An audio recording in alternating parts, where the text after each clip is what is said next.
بسم اللہ الرحمن الرحیم الحمدللہ نحمده ونستعینه ونستغفره ونؤمن به ونتوکل علیہ ونعوذ باللہ من شرور انفسنا ومن سیئات اعمالنا من يهده الله فلا مضل له ومن يضلل فلا هادي له واشهد ان لا اله الا الله وحده لا شريك له واشهد ان سيدنا ومولانا محمدا عبده ورسوله اما بعد فأعوذ بالله من الشيطان الرجيم بسم الله الرحمن الرحيم قد أفلح المؤمنون الذين هم في صلاتهم خاشعون وقال النبي صلى الله تعالى عليه وسلم في دعائه اللهم إني أسألك تمام الوضوء وتمام الصلاة وتمام رضوانك أو كما قال عليه الصلاة والسلام۔ میرے محترم بھائیوں اور دوستو، میرے لیے بڑی خوشی کی بات ہے، سعادت کی بات ہے، مجھے آپ کے ہاں اس مرکز میں آنے کی سعادت حاصل ہوئی۔ آپ حضرات کے درمیان کچھ دینی باتیں آپ کے سامنے پیش کرنے کی توفیق ہو رہی ہے، یہ میرے لیے خوشی اور سعادت کی بات ہے۔ صلحاء کا مجمع، دینداروں کا مجمع، مجھے بھی فائدہ ہوگا۔ آپ حضرات کے سامنے جو باتیں کہوں گا، عرض کروں گا، شاید کسی کو عمل کی توفیق ہو جائے تو میرے لیے بھی یہ نجات کا باعث ہوگا۔ مجھے معلوم ہوا کہ ماشاءاللہ یہ مرکز ہے اور بڑی تعداد میں لوگ جمع ہوتے ہیں، دعوت تبلیغ سے متعلق بڑا طبقہ ہے اور دوسرے حضرات بھی، دینداروں کا مجمع ہے، صلحاء کا مجمع ہے، اور نگاہیں دیکھ رہی ماشاءاللہ بڑی تعداد میں جوان حضرات بھی ہیں، بچے بھی ہیں، لڑکے سب موجود ہیں، مخلوط اجتماع ہے، اس لیے خیر کی امید، خیر کی توقع ہے۔ جو بات میں آپ کے سامنے عرض کرنا چاہتا ہوں وہ عرض کروں گا، لیکن اس کے ساتھ ساتھ جو ابھی دو نظمیں آپ کے سامنے پڑھی گئیں، ایک مدینہ پاک سے متعلق اور ایک فلسطین و غزہ سے متعلق، بیت المقدس سے متعلق، ان دو نعتوں نے، نظموں نے، ان اشعار نے میرے سامنے ایک اور مضمون لا کر کھڑا کر دیا۔ حدیث پاک کی روشنی میں اس کے متعلق بھی میں دو چار باتیں ضرور آپ کے سامنے عرض کروں گا، شاید اس پر بھی آپ کو عمل کی توفیق ہو جائے۔ حدیث پاک کی روشنی میں جو بات بھی ہوگی ہمارے لیے قابل قدر، قابل عمل ہوگی۔ یہ دو چار باتیں مجھے آپ کے سامنے عرض کرنی ہیں۔ پہلے کون سی بات عرض کروں حضرت؟ آپ بتا دیجئے پہلے کیا کروں، مدینہ پاک اس کے متعلق یا پہلے جو نماز سے متعلق؟ آپ بتا دیجئے آپ جی۔ اچھا، مدینہ پاک سے متعلق ابھی مدینہ پاک کے بازار کا بھی تذکرہ آپ کے سامنے آیا ہے۔ مدینہ پاک کے یوں کہیے کہ پوری نظم کا خلاصہ مدینہ پاک کے فضائل، اس کی محبت ہمارے دل میں ہونا چاہیے۔ جب ہمارے شاعر صاحب نظمیں آپ کے سامنے پڑھ رہے تھے، اشعار پڑھ رہے تھے، ترمذی شریف حدیث پاک کی بڑی کتاب ہے، اس میں ایک روایت موجود ہے، مجھے وہ روایت یاد آئی۔ رسول پاک صلی اللہ علیہ وسلم نے پوری امت کو خطاب کر کے فرمایا ہے، صحابہ کرام سے فرمایا آپ نے، اور صحابہ کرام کے واسطے سے ہمارے واسطے، آپ کے واسطے بھی یہ پیغام ہے، جس میں لفظ آپ نے ارشاد فرمائے من استطاع، جو ایسا کر سکتا ہو۔ آگے پوری حدیث پاک ہے، حدیث پاک مجھے پوری زبانی یاد نہیں ہے، لیکن شروع کے الفاظ اس سے من استطاع، جو ایسا کر سکتا ہو۔ ترمذی شریف میں جہاں پر مدینہ پاک کے فضائل بیان کیے گئے ہیں، جو ایسا کر سکتا ہو کہ مدینہ پاک میں مرے، اس کی وفات، اس کی موت مدینہ پاک میں آئے، اس کو چاہیے کہ مدینہ پاک میں جا کر مرے، جا کر کے۔ حالانکہ مرنا، وفات کا ہو جانا ہماری اختیار میں نہیں ہے، لیکن ہر مومن کی تمنا یہ ہونی چاہیے کہ کاش ہماری موت وہاں ہو جائے، ہماری وفات وہاں آئے، ہم کو وہاں کی زمین قبول کر لے۔ فرمایا رسول پاک صلی اللہ علیہ وسلم نے، مدینہ پاک کی زمین کسی فاسق فاجر کو، کسی منافق کو قبول نہیں کر سکتی۔ بڑے شرف کی بات ہے ان حضرات کے لیے کہ وہاں جن حضرات کو وہاں کی زمین قبول کر لے، جو مدینہ پاک میں گئے اور ان کی وفات وہیں پر ہو گئی اور وہیں پر ان کی تدفین عمل میں آئی، بڑے خوش نصیب ہیں، کیونکہ رسول پاک صلی اللہ علیہ وسلم نے من استطاع فرمایا ہے اور بہت ہی یہ تجزیز کا ترغیب کا جملہ ہے۔ آپ چاہتے ہیں جو ایسا کر سکتا ہو کرے۔ چند موقعوں میں یہ جملہ آپ نے فرمایا ہے۔ ایک اور موقع ہے، یہ روایت مسلم شریف کی ہے، ایک صحابی بعض صحابہ کرام ایمان لائے اور ایمان لانے کے بعد کہا یا رسول اللہ، ایمان لانے سے پہلے ہم کچھ منتر پڑھا کرتے تھے، رقیہ، عملیات، تعویذات ہم لوگ کہتے ہیں، رقیہ، جھاڑ پھونک، چھو منتر جو چاہیے کہہ لیجیے کرتے تھے۔ یا رسول اللہ اسلام لانے سے پہلے تو ہم کرتے تھے، اب ہم اسلام میں داخل ہو گئے، ہم آپ کے دامن سے وابستہ ہو گئے ہیں، ہم نے کلمہ پڑھ لیا لا الہ الا اللہ محمد رسول اللہ۔ یا رسول اللہ اب بتائیے ہم اب عمل کریں نہ کریں، ہم یہ منتر عمل رقیہ یہ کریں نہ کریں؟ رسول پاک صلی اللہ علیہ وسلم نے فرمایا پیش کرو میرے سامنے، پڑھو کیا پڑھتے ہو تم، کون سا عمل کرتے ہو، کس طرح تم عمل کرتے ہو، چاہے عوام کی اس طرح میں کہہ لیے جادو کرتے ہو، کیا پڑھتے ہو مجھ کو سناؤ۔ ان صحابہ کرام نے سنایا اس کو، تو رسول پاک صلی اللہ علیہ وسلم نے فرمایا ٹھیک ہے کوئی حرج نہیں، کرو اس کو کر سکتے ہو، لا بأس بھی۔ اور آگے آپ نے ایک جملہ فرمایا، لفظ من استطاع پر عرض کر رہا ہوں، تم میں سے جو شخص اس بات کی طاقت رکھتا ہے، صلاحیت رکھتا ہے، جس کے اندر یہ ہنر اور یہ فن پایا جاتا ہے، من استطاع منکم ان ينفع اخاه فليفعل، اس راہ سے اس طریقے سے جو اپنے بھائیوں کو نفع پہنچا سکتا ہو، رقیہ کے ذریعے، دعا تعویذ کے ذریعے، عمل کے ذریعے، اس کو چاہیے کہ اپنے بھائی کو نفع پہنچائے۔ آپ نے ترغیب دی ہے۔ لوگ تو رقیہ پتہ نہیں لوگ کیا سمجھتے ہیں۔ ایک صاحب نے خط لکھا تھا، مولانا صدیق صاحب بابی رحمۃ اللہ علیہ کے پاس حضرت کی ڈاک میں ہی دیکھا کرتا تھا، اس میں اطلاع لکھا تھا حضرت میں تو آپ کو کچھ اور سمجھ کر کے آیا تھا، کہ آپ تو ایسے ہیں، اللہ والے ہیں، بزرگ ہیں، شیخ ہیں، لیکن میں نے دیکھا کہ آپ کے یہاں تعویذ والوں کی بھیڑ لگی ہوئی ہے، ایک ڈھونگ رکھا ہے، ڈھونگ بنا رکھا ہے۔ وہ خط میں نے پڑھا اور حضرت کو میں نے دکھلایا، حضرت یہ لکھا ہے، اس میں غلط فہمی تھی، خامخواہ کی تنقید تھی، جہالت تھی، نادانی تھی۔ حدیث پاک دیکھیے، مسلم شریف کی روایت ہے، رسول پاک صلی اللہ علیہ وسلم کیا فرما رہے ہیں، من استطاع منکم ان ينفع اخاه، اس راہ سے رقیہ کے ذریعے، تعویذات کے ذریعے، جس کو ہم کہتے ہیں دیہاتی اصطلاح میں چھو منتر کے ذریعے یعنی دم کرنے کے ذریعے، اس طریقے سے جو اپنے بھائیوں کو نفع پہنچا سکتا ہو فلیفعل، اس کو اس راہ سے اپنے بھائیوں کو نفع پہنچانا چاہیے، اس کو یہ کام کرنا چاہیے۔ یہ فرمایا آپ صلی اللہ علیہ وسلم نے۔ شیخ الاسلام علامہ ابن تیمیہ رحمۃ اللہ علیہ اتنے بڑے موحد ہیں، محقق ہیں، متبع شریعت ہیں، متبع سنت ہے، اس نے اپنے فتاوی میں 19 جلد میں اس حدیث پاک کو نقل کیا ہے اور آگے یہ بھی فرمایا الحمدللہ میں یہ کام کرتا ہوں۔ مولانا صدیق صاحب باندی رحمۃ اللہ علیہ فرما رہے تھے کہ میں بھی اسی لیے کرتا ہوں، میں نے دیکھا لوگ بت پرستی میں مبتلا ہو جاتے ہیں، قبر پرستی میں مبتلا ہو جاتے ہیں، قبروں میں جا کر سجدہ کرتے ہیں۔ بہت سے ہندو غیر مسلم ہیں، ان کے اندر تعصب ہے آج کی اسلام کے لیے، بہت سے وہ باطل فرقے والے آپ سب نام جانتے ہیں، ان کے تعصب کو ختم کرنے کے لیے، ان کو قریب کرنے کے لیے، اسلام سے دوری اور دوری کو ختم کرنے کے لیے، نفرت کو مٹانے کے لیے، اس واسطے بھی ان کو میں تعویذ دیا کرتا ہوں تاکہ وہ اسلام سے، مسلمانوں سے قریب ہوں۔ اور وہ ہمارے جو نام نہاد مسلمان ہیں جو قبر پرستی میں مبتلا ہو جاتے ہیں، مداروں میں جا کر کے وہاں طواف کرتے ہیں، ان سے دعا کرتے ہیں، شرک میں مبتلا ہوتے ہیں، ان کو شرک سے بچانے کے لیے اور اللہ کی مخلوق کو نفع پہنچ جائے، مخلوق کی خدمت ہو جائے، اسی میں یہ کام کرتا ہوں۔ وہ اللہ کے بندے جاہل، بہت شیطان کا حملہ یہ ہوتا ہے، شیطان کا بڑا حملہ یہ بھی ہوتا ہے کہ اللہ والوں سے، علماء کرام سے، ائمہ سے، مدرسے والوں سے، صلحاء سے، دینداروں سے بدگمانی پیدا کرا دے گا۔ بہت سے لوگ علماء سے بدگمان ہو گئے، مدرسے والے سے بدگمان، مدرسے والے ایسے ہوتے، طلبہ ایسے ہوتے، لڑکے ایسے ہوتے، مدرسے والے یہ کرتے ہیں، امام صاحب یہ کرتے ہیں۔ جناب والا، یہ شیطان کی ایک حرکت ہے، شیطان کا ایک حربہ ہے جو علماء سے، صلحاء سے، مشائخ سے، بزرگوں سے، دینداروں سے، علماء سے، ان سے بدگمان کر دیتا ہے اور اس طرح محروم کر دیتا ہے۔ پھر حسن ظن نہیں، عقیدت نہیں، محبت نہیں، عظمت نہیں، خدمت نہیں، پاس جانے کی توفیق نہیں ہوا کرتی۔ کہاں سے استفادہ کریں گے؟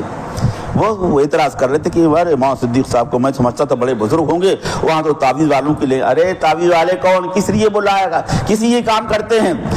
حضرت مولانا صدیق صاحب رحمۃ اللہ علیہ کے سامنے یہ حدیث پاک تھی مسلم شریف کی، جس کو علامہ ابن تیمیہ رحمۃ اللہ علیہ نقل کیا، فرمایا میں بھی کرتا ہوں، من استطاع منکم ان ينفع اخاه فليفعل، جس کو یہ کام آتا ہو اس کو چاہیے کام کیا کرے، البتہ حدود ہیں، قیود ہیں، شرائط ہیں، ناجائز کام کا ارتکاب نہ کرے، بے پردگی میں مبتلا نہ ہو، اور ایسا بھی نہ ہو کہ اس کی بنا پر ضروری کاموں فرق آ جائے، فرائض چھوٹ جائے، ہماری جو ذمہ داری پڑھنے پڑھانے کی اس میں کمی آ جائے، وہ الگ چیز ہے، ذمہ داریاں ہیں، شرائط ہیں، پابندیاں ہیں، حدود ہیں، قیود ہیں، لیکن نفس اس کام کو غلط نہیں کہا جا سکتا۔ بخاری شریف کی شروحات میں یہ کئی لوگوں نے یہ بات لکھی ہے کہ 3 شرطیں ہیں، اگر 3 شرطیں پائی جائیں تو رقیہ کرنا، عمل کرنا، تعویذ کرنا یہ سب درست اور جائز ہے۔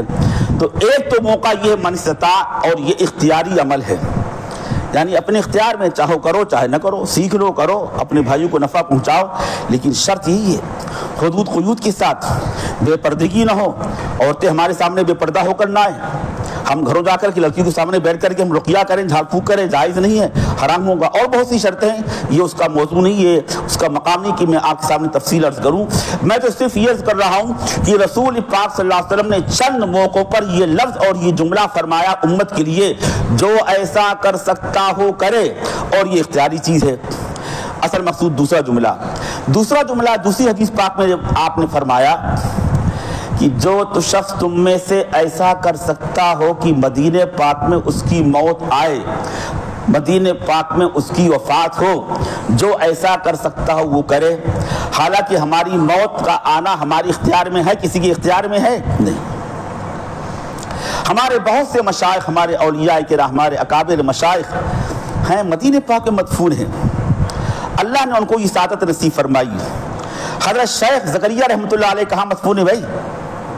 ارے مدینہ پاک میں ہے نا، اللہ نے قبول کیا، پوری زندگی ان کی وہاں پر گزری، پوری زندگی ان کی حدیث پاک کی خدمت میں گزری، اللہ نے وہاں قبول کیا۔ ہمارے بہت سے ہمارے مشائخ تمنا کرتے تھے، دعائیں کرتے تھے کہ وہاں کی زمین ہم کو قبول کر لے، وہاں ہماری موت آ جائے، یہ حدیث پاک پیش نظر تھی۔ اب حضور پاک کے فرمان کا حاصل کیا ہے؟ جو شخص تم میں سے ایسا کر سکتا ہو، من استطاع، جو ایسا کر سکتا ہو کہ اس کی موت مدینہ پاک میں آئے تو مدینہ پاک ہی میں اس کی موت آئے۔ ظاہر بات ہے کہ موت تو اختیاری عمل نہیں ہے، لیکن تمنا یہ ہونی چاہیے بڑھاپے میں اگر ممکن ہو اس کے لیے تو وہیں پر جا کر کے اپنے آخری ایام پورے کرے۔ آ جائے تو بڑی اچھی بات ہے، نہیں موت آئی وہاں پر تو جیسے حالات ہوں، قانون ہے، ضابطہ ہے، پاسپورٹ کتنی اجازت دیتا ہے آپ کو، وہاں کا قانون کتنی اجازت دیتا ہے، لیکن ہماری طرف سے کوشش، تمنا، آرزو یہ ہونی چاہیے کہ وہاں پر ہم سب کو موت نصیب ہو جائے، اللہ تعالی ہم سب کو وہاں کی موت نصیب فرمائے۔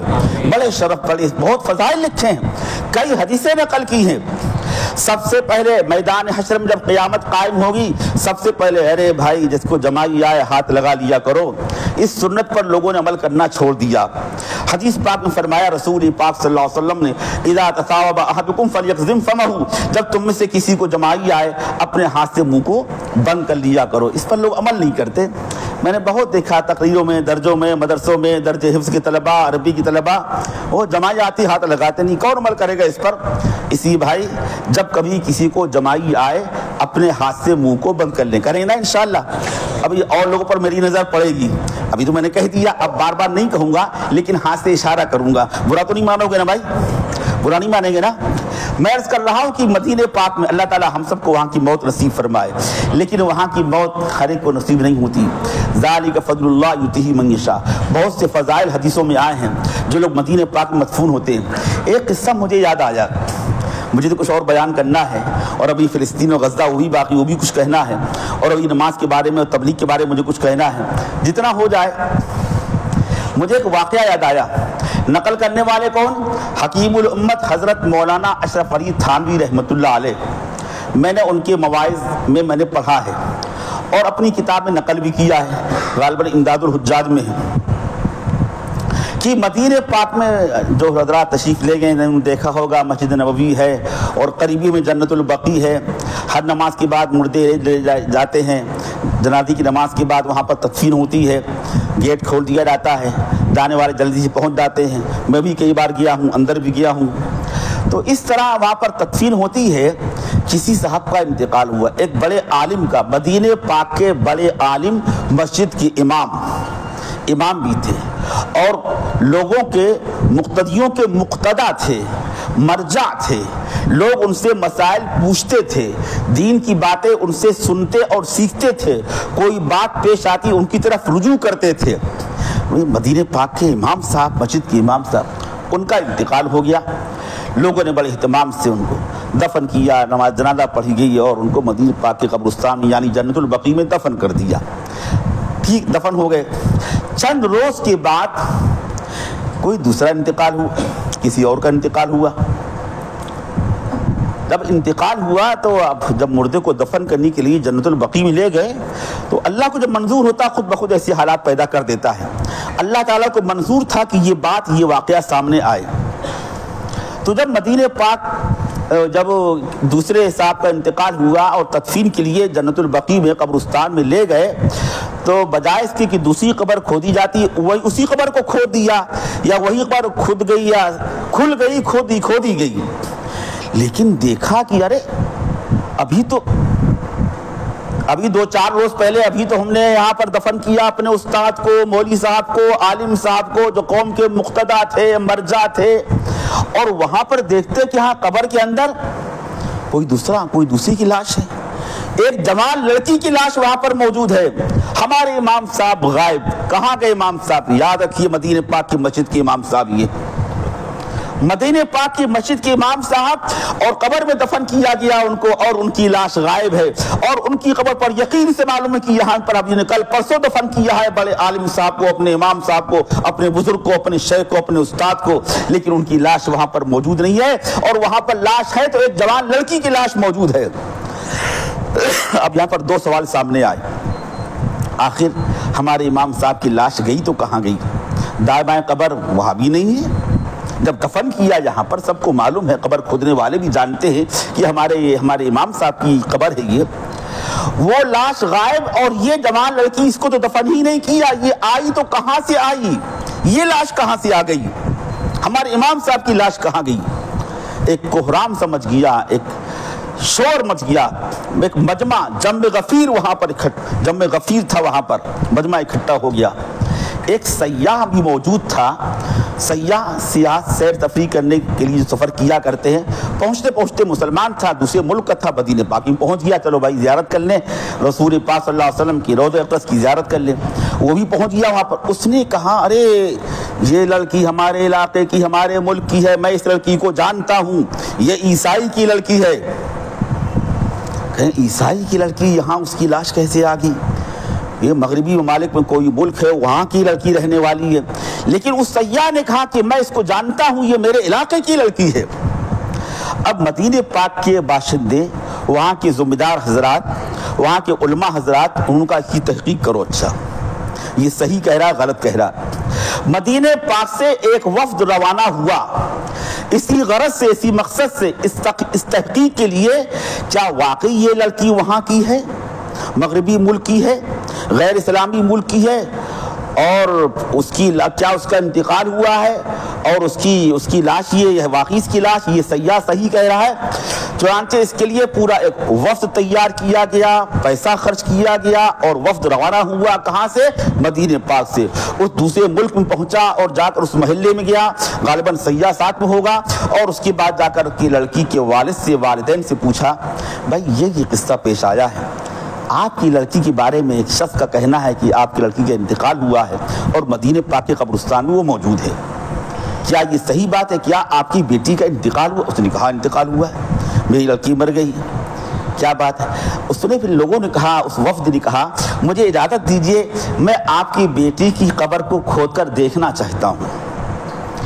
آپ کی بیٹی کی قبر کو، معاملہ ایسا سنگین تھا، مدینہ پاک کا وفد گیا ہوا تھا، لڑکی کے باپ نے اجازت دے دی، ٹھیک ہے جاؤ، اچھا دیکھ لو، جاؤ دیکھو جا کر۔ وہ وفد گیا قبرستان گیا اور وہاں پر جا کر قبر کو کھودا۔ قبر کو کھودتے ہی دیکھتے کیا ہے؟ ہمارے امام صاحب یہاں موجود ہیں۔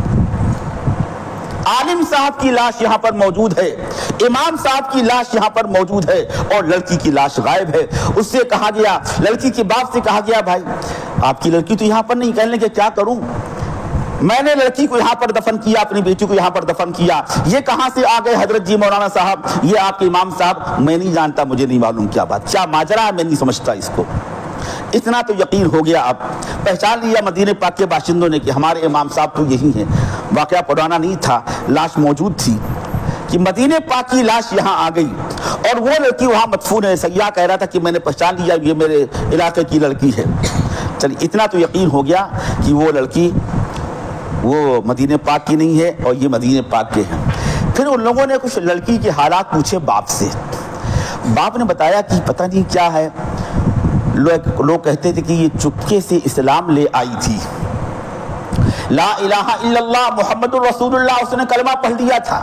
باپ عیسائی، اس کی ماں عیسائی، لڑکی بھی عیسائی تھی، لیکن اس نے خاموشی سے اسلام قبول کر لیا تھا۔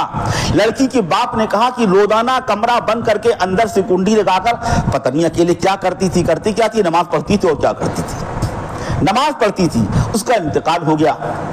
اللہ کی قدرت، اللہ کی شان تو وہ ہے جو ایک پہاڑ کے درمیان سے پتھر سے اونٹنی کو پیدا کر دے۔ اللہ کی شان، اللہ کی قدرت ایک قطرے سے اتنا بڑا انسان بنا دے۔ اللہ کی شان، اللہ کی قدرت ایک اتنے بڑے گیہوں کے دانے سے اتنا بڑا اتنے بالیاں پیدا ہو جائے، اتنے سے بیج سے اتنا بڑا درخت پیدا ہو جائے۔ اللہ کی شان، اللہ کی قدرت کو کیا پوچھنا۔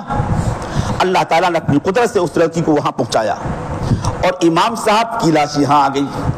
یہ وفد مدینہ پاک واپس پہنچا۔ اتنا تو یقین ہو گیا کہ ہو نہ ہو ہمارے امام صاحب یہی ہے اور لڑکی یہاں آئی۔ یہ تو یقین سے معلوم ہو گیا، ذہنوں نے قبول کر لیا کہ لڑکی چونکہ اسلام لے آئی تھی، کلمہ پڑھ لیا تھا، توبہ استغفار کر لیا تھا، نماز پڑھتی تھی، اس کی برکت ہے، اللہ نے اس کو قبول کیا، مدینہ پاک کی زمین نے اس کو قبول کیا، اللہ تعالیٰ نے اپنی قدرت سے اس کی لاش کو یہاں پر پہنچا دیا۔ اللہ کی قدرت تو ایسی ہے جو چاہے کر دے، وہ وسیلے کا، اسباب کا، ذرائع کا محتاج نہیں، فعال لما یرید ہے، جو چاہتا کرتا ہے۔ جب کسی بات کو چاہتا ہے وہ یقول لہو کن فیکون، ہو جاتا۔ وہ تو کن کے کہنے کا محتاج بھی نہیں ہے، بندوں کو سمجھانے کے اعتبار سے، بندوں کی عقلوں کو سامنے رکھتے ہوئے لفظ کن کہہ دیا سمجھانے کے لیے، ورنہ اللہ تعالیٰ کن کا بھی محتاج نہیں ہے، وہ جو چاہتا ہے کرتا ہے۔ ما تشاءون الا ان شاء اللہ، اللہ تعالیٰ نے چاہا اس کی لاش وہاں پہنچ گئی۔ اتنا تو یقین ہوگا کہ ہمارے امام صاحب ہیں۔ اب یہ سوال سامنے آیا کہ اچھا یہ لاش یہاں کیسے آ گئی؟ ہمارے تو امام صاحب تھے، ہم ان سے مسئلے پوچھا کرتے تھے، ہمارے مقتدا تھے، ہمارے مرجع تھے، سارے لوگ اس کی طرف رجوع کرتے تھے، کون سی غلطی ایسی کیا کرتے تھے؟ ابھی آگے عرض کروں گا، اللہ کے واسطے ہم ایسی غلطی نہ کریں، بتلاؤں گا، ابھی آپ کے سامنے عرض کروں گا۔ پہلے سے اپنے ذہن کو آپ تیار رکھیے، تیار رکھیں گے نا انشاءاللہ۔ وہ امام صاحب جو غلطی کرتے تھے، ہمارے گھر میں ایسی غلطی نہیں ہونی چاہیے، ہمارے ماں باپ ایسی غلطی نہ کریں، ہمارے استاد، ہمارے شیخ، ہمارا بیٹا، ہمارا بھائی ایسی غلطی نہ کریں جو ان امام صاحب نے غلطی کی تھی، جس کے نتیجے میں مدینہ پاک کی زمین ان کو قبول نہیں کیا، اور اللہ نے اپنی قدرت سے اس مدینہ پاک کی زمین سے کفرستان میں وہاں منتقل کر دیا۔ اب یہ وفد مدینہ پاک واپس آیا، اور کیسے تحقیق کریں کون سی غلطی کرتے تھے، لیکن معاملہ اتنا سنگین تھا، حالات ایسے تھے۔ وفد پہنچا ان کے گھر، کہنے لگا اچھا ان کی بیوی سے پوچھو، ان کی بیوی زندہ تھی، بیوہ، ان کی بیوی سے پوچھو کہ کیا تمہارے علم میں، تمہارے گمان کے مطابق، تمہارے علم کے مطابق کوئی غلطی ایسی کرتے تھے کہ جس کی سزا ان کو ملی ہو؟ چنانچہ وفد ایسا کیا، بیوی خود ہی رنگم میں مبتلا تھی، لیکن حالات ایسے تھے، واقعہ اتنا سنگین تھا، اتنا اہم تھا کہ وفد گیا اور جا کر اس نے پوچھا کہ بھائی یہ قصہ پیش آیا ہے، ہم نے جنت البقیع میں اپنے امام صاحب کو دفن کیا، لیکن وہاں پر ایک جوان لڑکی کی لاش ملی، یہ تو معلوم ہو گیا وہ اسلام لے آئی تھی، اللہ نے اپنی قدرت سے اس کو یہاں منتقل کیا، لیکن امام صاحب، ہمارے امام صاحب کی لاش وہ کفرستان میں ہے، کیا تمہارے گمان، تمہارے علم کے مطابق کوئی غلطی ایسی ہے کہ جس کی بنا پر مدینہ پاک کی زمین قبول نہیں کیا؟ اللہ تعالیٰ نے ناراض ہو کر کے غصے میں، اللہ تعالیٰ نے کا غضب اس طرح ظاہر ہوا کہ یہاں کی زمین نے اس کو وہاں پر پٹخ دیا۔ تو بیوی نے بہت سوچ سمجھ کر جواب دیا، اور تو میں نہیں جانتی کچھ، ایک بات میرے علم میں ہے ایک بات میرے علم میں اس کو آپ کو غور سے سنانا چاہتا ہوں، ہو سکتا ہو یہ بات ہو۔ ان کہا گھر میں رہتے تھے، جیسے لوگ گھر میں رہا کرتے ہیں، شوہر بیوی ہوتے ہیں، مرد عورت میاں بیوی ہوتے ہیں، ملاقاتیں ہوتی ہیں، غسل واجب ہوتا تھا، غسل کرتے تھے، لیکن کثرت سے یہ بات کہتے تھے، کیا کہتے تھے؟ عیسائی مذہب کتنا اچھا ہے۔ ذرا غور کریے، سنت کے مطابق غسل کرتے تھے، لیکن زبان پر ان کے یہ جملے ہوتے تھے، عیسائی مذہب کتنا اچھا ہے کہ اس میں غسل جنابت نہیں ہے، اس میں یہ زحمت نہیں ہے، غسل نہیں کرنا پڑتا۔ اسلام کو ترجیح نہیں دیتے تھے، عیسائی مذہب کو ترجیح دیتے تھے، فوقیت دیتے تھے، استحسان کی نگاہ سے دیکھتے تھے، اس کو اچھا سمجھتے تھے، گویا کہ اسلام کو کمتر سمجھتے تھے، اس کو اچھی نگاہ سے نہیں دیکھتے، کہتے اسلام میں یہ بات ہے، کرتے تھے غسل، لیکن عیسائی مذہب کی تحسین کرتے تھے، تعریف کرتے تھے، مذہب کتنا اچھا ہے، اس میں غسل واجب نہیں ہے۔ اس وقت کے علماء کرام نے کہا ہو نہ ہو بس یہی بات ہے، ہو نہ ہو یہی بات ہے۔ علماء تھے، مشائخ تھے، صوفیہ تھے، اللہ کو غیرت آئی، اللہ کی غیرت نے اس کو گوارا نہیں کیا، تم ہمارے نبی محبوب محمد صلی اللہ علیہ وسلم کے لائے ہوئے مذہب کو تم اس کو ترجیح نہیں دے رہے ہو، تم عیسائی مذہب کو فوقیت دے رہے ہو۔ اللہ کی غیرت نے اس کو گوارا نہیں کیا، اس بنا پر مدینہ پاک کی زمین نے اس کو قبول نہیں کیا اور ان کی لاش کو کفرستان میں منتقل کر دیا گیا۔ اللہ کی شان ہے۔ اللہ تعالیٰ کبھی بندوں کی اصلاح کے لیے، امت کی اصلاح کے لیے ایسے واقعات کو ظاہر کر دیتا، ہمیشہ ایسا نہیں ہوتا، ہر ایک کے ساتھ نہیں ہوا کرتا۔ آپ کے بہت سے ایسے انہوں کیا، فلاں کیا، کہاں کچھ ہوا، کچھ نہیں ہوا۔ کبھی کبھی اللہ تعالیٰ عبرت کے لیے ایسا ظاہر کر دیا کرتا، اللہ کی شان ہے۔ مولانا صدیق صاحب باندی رحمۃ اللہ نے ایک بار بیان فرمایا،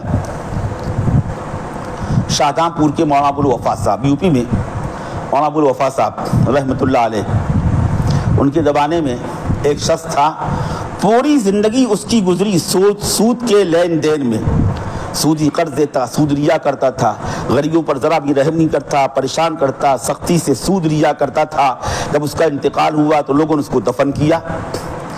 جب بھی دفن کیا جائے، جیسے دفن کیے جائے، قبر میں مٹی ڈالی، فوراً قبر کھل جاتی اور مردہ وہ لاش باہر آ جاتی، زمین اس کو قبول نہیں کرتی، زمین اس لاش کو، اس مردے کو باہر پھینک دیا کرتی۔ ایک قبر کھودی، دوسری قبر کھودی، چلو بھائی چلو دوسری کھودو، شاید اس میں دیکھیں دفن کر کے، اس کو دفن کیا، جہاں دفن کرنے کی کوشش کریں، بس فوراً زمین پھٹے اور لاش باہر آ جائے، لاش باہر آ جائے، زمین قبول نہیں کر رہی تھی، کوئی زمین اس کو قبول نہیں کر رہی، دفن نہیں کیا جا سکتا تھا۔ تیسری قبر کھودی گئی، وہاں بھی ایسی ہوا، اب سب پریشان ہو گئے، اب کیا کریں۔ اس زمانے میں علاقے کے جو بزرگ تھے، جی ہاں علماء ہی کام آتے ہیں، علماء سے مفر نہیں ہے، علماء کے پاس جاؤ، وہیں پر انہی سے رہنمائی ملے گی۔ مولانا ابو الوفا صاحب، یہ میں نے کہیں پڑھا نہیں ہے، مولانا صدیق صاحب باندی رحمۃ اللہ نے یہ قصہ بیان فرمایا ہے، ان سے سن کر میں آپ کے سامنے عرض کر رہا ہوں۔ تو ان کو بلایا گیا، حضرت یہ قصہ پیش آیا، ہم کیا کریں۔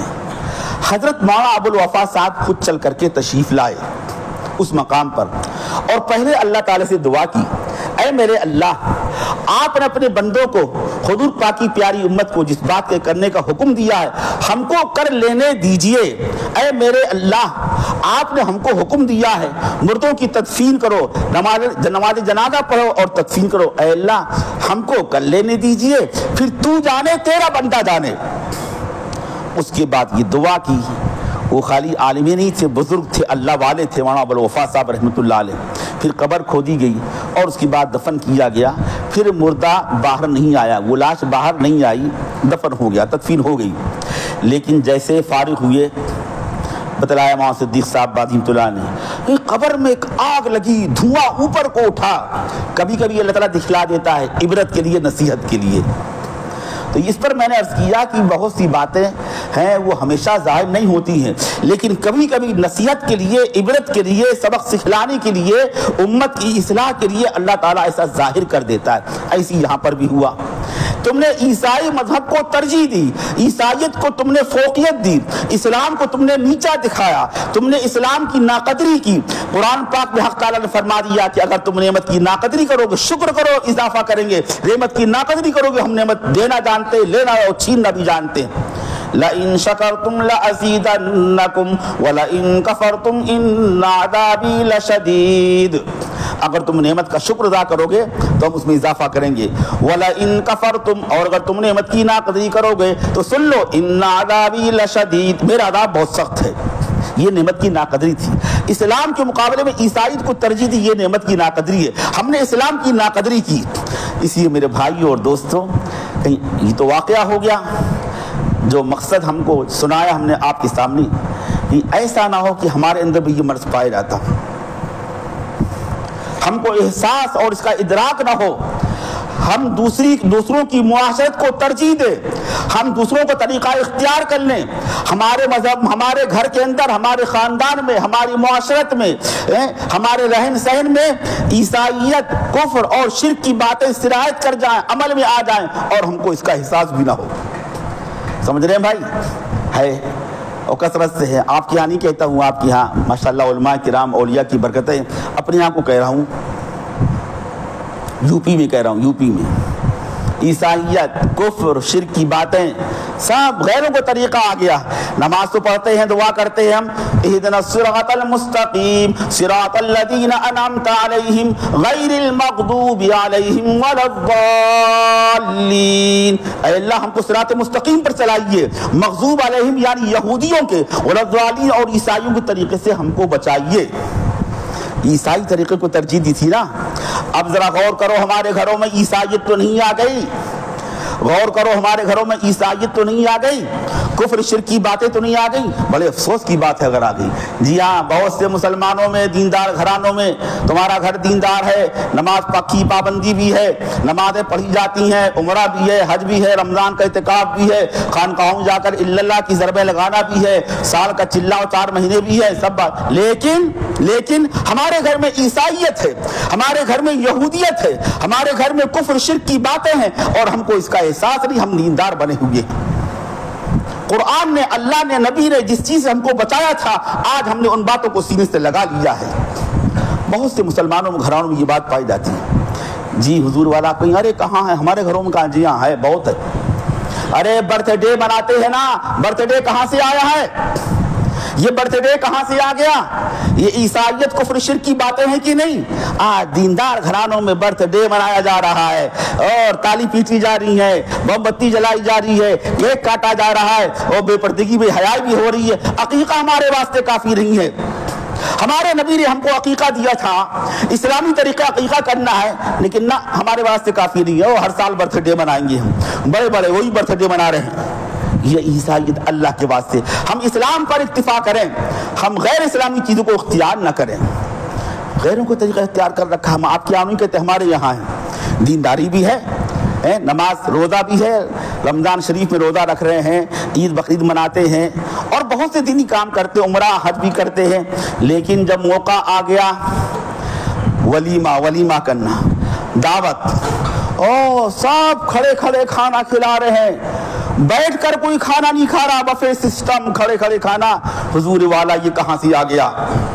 یہ غیروں کو طریقہ ہے، یہ مغضوب علیہم یہودیوں کو طریقہ، عیسائیوں کو طریقہ، کافروں مشرکوں کو طریقہ، ہم نے کہاں سے اس کو اختیار کر رکھا ہے؟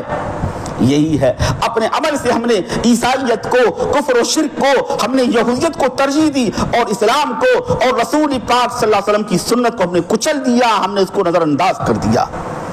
اس لیے آپ سے کہہ رہا ہوں، اللہ کے واسطے ہم حضور پاک کی سنت کو اختیار کرنے والے بنائیں، آپ کی سنت کو، آپ کے طریقے کو ہم سینے سے لگانے والے بنیں۔ سمجھ رہے ہیں بھائی بات؟ تو اگر ہم چاہتے ہیں کہ مدینہ پاک کی زمین قبول کرے، کل ہم کو کر لے، یار حالات ہیں، اللہ کو منظور نہیں ہے، اللہ ہم سے راضی ہو جائے، نبی کی روح ہم سے خوش ہو جائے، تو اس کے لیے ضروری اور واجب ہم پر یہ ہوگا، ہم پر فرض ہوگا کہ نبی کریم صلی اللہ علیہ وسلم کے لاوی طریقوں کو، آپ کی سنت کو ہم اختیار کریں، اپنائیں، زندگی میں، اپنے خاندان میں، اپنے گھر میں اس کو رائج کریں، اپنی اولاد کا ذہن ایسا بنائیں۔ اب تو یہ جو فیشن چل پڑا اس کو اختیار کر لیا، کیا کہوں، برا تو نہیں مانو گے بھائی، ذرا آپ کے یہاں نہیں کرو، ہمارے یہاں بہت ہے، یو پی میں لڑکا چھوٹا بڑا بھائی صاحب کے بال جو انگریزی بال کے علاوہ اور چھوٹے کنارے چھوٹے آگے بڑے، یہ کہاں سے آیا حضرت؟ کس کی معاشرت ہے, کس کی تہذیب ہے, کس نے سکھایا ہے, کہاں سے آیا ہے, سب غیروں کا طریقہ ہے نا. ہم نے اوڑھ رکھا ہے, سینے سے لگا رکھا ہے. کون کون سی باتوں کو کہا جائے, اپریل فول کہیں منائیں گے, جھوٹ بولیں گے, بے پردگی بے حیائی کہیں پر ہے. کہیں بفے سسٹم میں کھانا کھائیں گے, کہہ رہے ہیں ولیمہ مسنونہ. ارے حضور والا, ولیمہ مسنونہ نہ لکھو دعوت نامے میں, لکھو ولیمہ یہودیہ لکھو. وہاں پر تم دعوت کر رہے ہو کفر و شرک کے طریقے کے مطابق, یہودیوں اور عیسائیوں کے طریقے کے مطابق, اور کہہ رہے ولیمہ مسنونہ. بہرحال یہ عرض کر رہا ہوں, بات یہاں پر سے چلی تھی. فرمایا رسول پاک صلی اللہ علیہ وسلم نے, ترمذی شریف کی روایت کا خلاصہ ہے, تم میں سے جو شخص اس بات کی کوشش کر سکتا ہو, تو اللہ کے اختیار میں, ہمارے اختیار میں نہیں ہے, کہ جو مدینہ پاک میں مر سکتا ہو وہاں پر مرے. اللہ تعالی ہم سب کو وہاں کی موت نصیب فرمائے. فضائل اس کے, حدیثوں میں اس کے فضائل آئے ہیں. مدینہ پاک کے تعلق سے ایک آخری بات اور اس سے پھر آگے بڑھتا ہوں. کیا ہے, ہم لوگ تو پیدا ہوئے ہیں 1400 سال کے بعد, 1450 سال کے بعد. رسول پاک صلی اللہ علیہ وسلم کے زمانے میں آپ صلی اللہ علیہ وسلم کا جب آخری وقت آیا تھا, آپ نے اعلان فرما دیا تھا, اس بات کو ظاہر فرما دیا تھا کہ میرا حج کا ارادہ ہے. یہ آپ کی زندگی کے آخری ایام تھے, حجۃ الوداع کا موقع تھا.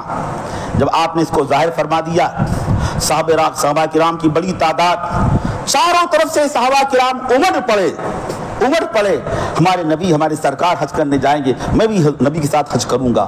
کتنے صحابہ کرام سینکڑوں کی تعداد میں سیدھے مدینہ پاک پہنچ گئے کہ مدینہ پاک سے مکرمہ ہم اپنے نبی حضور پاک کے ساتھ جائیں گے. اور کتنے صحابہ کرام سیدھے مکہ مکرمہ پہنچ گئے کہ ہم یہاں پر شامل ہو جائیں گے. بڑی تعداد 1 لاکھ سے زیادہ صحابہ کرام پہنچ گئے کہ ہم رسول پاک صلی اللہ علیہ وسلم کے ساتھ حج کریں گے. صحیح تعداد مجھے معلوم نہیں ہے, کم و بیش کہہ رہا ہوں. اب جب وہاں پر پہنچ گئے, بہت سی خواتین صحابیات, ان کے بھی جی میں آیا کہ مجھے بھی سعادت حاصل ہو جائے, میں بھی حج کروں حضور پاک صلی اللہ علیہ وسلم کے ساتھ. انہوں نے اپنے شوہر سے کہا, ارے حضور پاک حج میں جا رہے ہیں, ارے مجھے بھی حج کرا دو نا. بیوی نے, صحابیہ نے اپنے شوہر سے کہا کہ مجھے بھی حج کرا دو حضور پاک کے ساتھ, مجھ کو حج کی سعادت نصیب ہو جائے. تو ان کے شوہر نے کہا, یہ روایت ابو داؤد شریف میں موجود ہے جو آگے آپ کو سنا رہا ہوں. ان کے شوہر نے کہا, ارے بھائی کہاں, میرے پاس تم جانتی ہو سواری نہیں ہے, پیسہ نہیں ہے, انتظام نہیں. جی تو چاہتا ہے لیکن کیسے کراؤں, میں تمہاری درخواست پر عمل نہیں کر سکتا, تمہاری بات نہیں مان سکتا. گنجائش نہ ہونے کا عذر کیا. ان کی بیوی نے کہا, ارے تمہارے دوست وہ فلاں ہے نا, وہ تمہارے دوست فلاں, ان کے پاس سواری ہے, زائد ان سے مانگ لو نا, آ کر واپس کر دینا. مدینہ پاک سے مکہ مکرمہ جائیں گے, حج کر کے واپس آئیں گے, سواری واپس کر دیں گے. تو ان کے شوہر نے کہا, تم جانتی ہو وہ دینے والے نہیں ہیں, وہ ذرا ان کی طبیعت میں بخل ہے, ہمارے یہاں کی اصطلاح میں کہہ لیجیے ذرا کنجوس قسم کے ہیں, یہ کہہ لیجیے. وہ نہیں دیں گے, اندازہ تھا نہیں دیں گے, کہ میں زبان نہیں کھولوں گا, میں ان سے نہیں مانگوں گا, طلب نہیں کروں گا, نہیں مانگا ہوں. اسی لیے اگر کسی سے مانگ لیا جائے اور وہ دے بھی دے اور دل سے راضی نہ ہو, شریعت کا ضابطہ ہے. رسول پاک صلی اللہ علیہ وسلم نے حجۃ الوداع کے موقع پر ہی ارشاد فرمایا تھا, الا لا یحل مال امرئ مسلم الا بطیب نفس منہ, کسی انسان کا مال کسی کے واسطے حلال نہیں ہے جب تک کہ اس کی دلی مرضی نہ ہو, زبان کی اجازت کا اعتبار نہیں. کوئی موقع ہو, چاہے مسجد کا چندہ ہو, مدرسے کا چندہ ہو, چاہے بیاہ شادی کا موقع ہو, اور چاہے بارات میں لوگ آتے ہیں, اور چاہے دعوت کا موقع ہو, دعوت میں بھائی ہم تو 50 آدمی, لڑکی والا کہا 50 آدمی آ جاؤ, لڑکے والا کہا نہیں باپ 50 نہیں, 200 آدمی آئیں گے, 50 تو ہمارے بیٹے کے ساتھی یار دوست ہیں. ارے بھائی ہاتھ رکھ لیا کرو نا, جمائی آتی ہے. تو یاد رکھو, جب دل سے مرضی نہیں ہے, کھانا پینا جائز نہیں ہوگا, حرام ہوگا. اس لیے ان صحابی نے کہا بھائی میں نہیں مانگوں گا, وہ معلوم ہے کہ دل سے راضی نہیں ہے. تو ان کی بیوی نے کہا, ایسا ہے تم جاؤ حضور پاک کے پاس اور رسول پاک صلی اللہ علیہ وسلم سے کہو جا کر کے کہ ہماری بیوی نے کہا ہے آپ کے ساتھ میں حج کرنا چاہتی ہوں اور حالات ایسے ہیں, سواری نہیں ہے, اور مانگنے کے لیے میں نے کہا تھا تو انہوں نے یہ عذر کر دیا. عذر معقول تھا, صحیح بات تھی. دیکھو حضور پاک کیا جواب دیتے ہیں. چنانچہ یہ صحابی گئے اور رسول پاک صلی اللہ علیہ وسلم سے عرض کیا, یا رسول اللہ میری بیوی یہ کہہ رہی ہیں کہ آپ حج میں جا رہے ہیں تو وہ چاہتی ہیں کہ میں بھی آپ کے ساتھ حج کروں، مجھے یہ شرف اور سعادت نصیب ہو جائے، لیکن حالات ایسے نہیں ہیں، سواری نہیں ہے، مانگنے کا کسی سے لینے کا، احسان لینے کا جی نہیں چاہتا۔ تو رسول پاک صلی اللہ علیہ وسلم نے فرمایا، یہ بات سنیے غور سے، فرمایا آپ صلی اللہ علیہ وسلم نے، میں ایک ایسا کام بتلاتا ہوں، ایک بات بتلاتا ہوں، اگر وہ تمہاری بیوی اگر وہ کام کر لے تم کو وہ ثواب ملے گا، تم کو حج کا ثواب ملے گا، اور اس حج کا ثواب ملے گا جو حج رسول پاک صلی اللہ علیہ وسلم کے ساتھ کیا ہو۔ وہ کام کر لو۔ کیا مطلب؟ اگر وہ کام کر لو گے، حضور پاک کا کوئی امتی وہ کام کر لے گا، کوئی خاتون حضور پاک کی امتی کوئی عورت یہ کام کر لے گی، اللہ تعالیٰ اس کو وہ ثواب دے گا، اس حج کا ثواب دے گا جو حج رسول پاک صلی اللہ علیہ وسلم کے ساتھ کیا گیا۔ کیا مطلب؟ جب قیامت کے دن اعلان کیا جائے گا یومئذ یصدر الناس اشتاتا لیروا اعمالہم، اس آیت سے معلوم ہوتا مختلف ٹونیاں جماعتیں بنا دی جائیں گی۔ جب قیامت کے دن اعلان ہوگا کہاں ہیں وہ لوگ جن لوگوں نے رسول پاک صلی اللہ علیہ وسلم کے ساتھ حج کیا تھا، تو انشاءاللہ ہمارا نام بھی ان لوگوں میں ہو جائے گا جنہوں نے یہ کام کر لیا جو ابھی آگے عرض کروں گا آپ سے۔ کام کریں گے نا، وہ بھی بتلاؤں گا آپ کو، بھی کریں گے انشاءاللہ، بہت آسان کام ہے۔ جاؤ اپنی بیوی سے کہہ دینا یہ کام کر لینا، تم کو اس حج کا ثواب ملے گا جو تم نے اپنے نبی کے ساتھ حج کیا۔ کل قیامت کے دن جو ٹولیاں بنائی جائیں گی تو اس امتی کا شمار اسی ٹولی میں ہو جائے گا جن کو رسول پاک صلی اللہ علیہ وسلم کے ساتھ حج کی سعادت نصیب ہوئی۔ وہ کام کیا ہے؟ فرمایا رسول پاک صلی اللہ علیہ وسلم، جاؤ اپنی بیوی سے کہہ دو جا کر کے رمضان شریف میں عمرہ کر لینا، رمضان شریف میں عمرہ کر لینا۔ ابو داؤد کی روایت ہے، آپ نے فرمایا جو رمضان شریف میں عمرہ کرے گا اللہ تعالیٰ اس کو اس حج کا ثواب دے گا جیسا کہ اس نے میرے ساتھ حج کیا ہو۔ اور قیامت کے دن، یہ آگے اس کی تشریح کر رہا ہوں، قیامت کے دن جب جمع کیا جائے گا انشاءاللہ ہمارا شمار بھی ان لوگوں کو شمار آپ کی امتیوں کا، ان امتیوں کا جنہوں نے رمضان شریف میں عمرہ کیا ہے، ان کو حضور پاک کے ساتھ حج کرنے کا ثواب مل جائے گا۔ اس لیے آپ حضرات سے گزارش کر رہا ہوں، اگر یہ شرف آپ حاصل کرنا چاہتے ہیں تو ارادہ کر لو، ہمت کر لو، اور جن کو اللہ نے پیسہ دیا ہو، اب تو رمضان گزر گیا، آگے رمضان آنے والا ہے، طے کرو، ارادہ کرو، ہمت کرو، قرض لے کر تو نہیں کہوں گا، جن کو اللہ نے پیسے دیے ہوں کوشش کرو، ہمت کرو کہ رمضان شریف میں آپ کو عمرے کی سعادت نصیب ہو جائے، انشاءاللہ کریں گے ارادہ۔ جن کو اللہ نے پیسہ دیا جو کر سکتے ہوں، نیت یہ ہو، ارادہ یہ ہو، جو حدیث پاک میں نے آپ کے سامنے عرض کی ہے ابو داؤد کے حوالے سے، جو ایسا کرے گا اللہ تعالیٰ اس کو یہ ثواب نصیب فرمائے گا۔ تو ایک بات ہم نے مدینہ پاک کے تعلق سے عرض کی، اور دوسرے مدینہ پاک مننے کے تعلق سے ایک بات تو یہ ہوگی۔ اور اب کتنا وقت رہ گیا بھائی؟ 8:46 ہو گیا ہے، 9 آگے کتنا آگے نماز کے 9:40 پر نماز ہے نا، 9:20 9:15 پر بات ختم ہونا چاہیے انشاءاللہ۔ میں نے قرآن پاک کی آیت پڑھی آپ کے سامنے، قد افلح المؤمنون الذین هم فی صلاتهم خاشعون، آگے اور بھی آیتیں ہیں۔ اس آیت کا حاصل یہ ہے، فرمایا اللہ تعالیٰ نے ایمان والے کامیاب ہو گئے، وہ ایمان والے جن کے اندر یہ اوصاف پائے جاتے ہیں۔ ہمیں سے بہت سے لوگ بخالی اتنی آیت پڑھتے ہیں ایمان والے کامیاب، ایمان والے، ارے کون ایمان والے کامیاب؟ آگے یہ اوصاف ہیں جن کے اندر، وہ ایمان والے جن کے اندر یہ اوصاف پائے جائیں گے وہ لوگ کامیاب ہوں گے، اور جو ان اوصاف سے خالی ہوں گے وہ کامیاب نہیں ہوں گے پورے طور پر۔ سب سے پہلی بات فرمائی الذین هم فی صلاتهم خاشعون، وہ ایمان والے جن کی نماز میں خشوع کی شان پائی جاتی ہے، جو اپنی نمازوں میں خشوع پیدا کرتے ہیں۔ حضرت شیخ الحدیث مولانا زکریا صاحب رحمۃ اللہ علیہ کی جو کتاب ہے فضائل اعمال، جس میں رسالہ فضائل نماز ہے، اس میں ایک پوری فصل ہے جو نماز میں خشوع کے بیان کے تعلق سے ہے۔ حضرت شیخ الحدیث مولانا زکریا صاحب رحمۃ اللہ علیہ نے اس میں کئی حدیثیں نقل کی ہیں، ایک روایت ترمذی شریف میں بھی ہے کتاب الصلاۃ میں۔ بہت سے اللہ کے بندے ایسے ہیں کہ نماز پڑھتے ہیں اور ان کی نماز ان کے سر سے اوپر نہیں چڑھتی، بارگاہ خداوندی میں پیش کیے جانے کے قابل نہیں ہوتی، حضرت شیخ زکریا رحمۃ اللہ حدیث پاک نقل کی ہے، بہت سے اللہ کے بندے نماز پڑھتے ہیں لیکن ان کی نماز سیاہ کپڑے میں، کالے کپڑے میں لپیٹ کر ان کے منہ میں پھینک کے مار دی جاتی ہے، قبول ہی نہیں ہوا کرتی۔ اب ذرا ہم کو غور کرنا چاہیے، ہم نمازیں تو پڑھ لیں، خدا نہ خواستہ ایسا نہ ہو کہ ہماری نماز قابل قبول نہ ہوتی۔ رسول پاک صلی اللہ علیہ وسلم نے ایک دعا فرمائی ہے جو میں نے شروع میں پڑھی آپ کے سامنے۔ آپ دعا کرتے ہیں، یہ دعا ہم سب کو کرنی چاہیے، یہ دعا ہم سب کو مانگنی چاہیے، اور صرف دعا مانگنا کافی نہیں ہے، آگے اس کے اسباب اور تدبیریں بھی اختیار کرنی چاہیے جو قرآن حدیث سے معلوم ہوتی ہیں۔ آپ کی دعا کیا ہے؟